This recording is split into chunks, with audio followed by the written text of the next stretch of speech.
In today's lesson, we will look at the operators we have available in the Python language. Operators are available in all languages, but some operators are available in Python only. We will learn about them today also. The type which we will discuss today is arithmetic operators. Arithmetic operators are operators which include addition, subtraction, multiplication, division, modulus, exponent, floor division. All these operators are counted in the category of arithmetic operators. If we do the runtime example, we will look at it as well. We have a variable. We store a value in it, 10. Variable 2. We store 3 in it.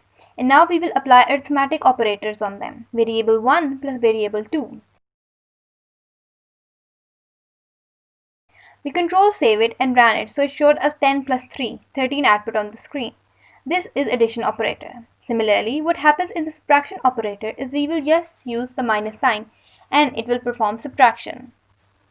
10 minus 3, 7.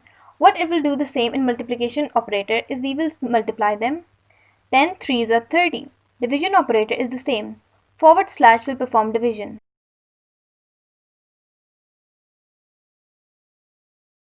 .3333.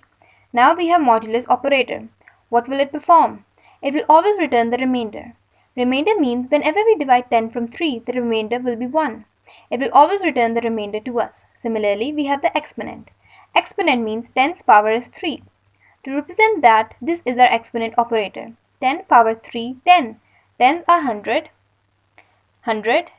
10's are 1000. Our output will be 1000. So like this, if we have floor division is the complete opposite of modulus. We call it floor division. It is the opposite of modulus, means in modulus the remainder is returned to us, while in floor division the quotient is returned. Now when we divide 10 from 3, the remainder will be 1. If we had used modulus here, the output would have been 1. We are using floor division operator here, so in this case 3, 3's are 9. Our output will be 3, which is our quotient. 3, this is our quotient. These were our arithmetic operators. In the next lesson, we will learn about assignment operators, comparison or relational operators.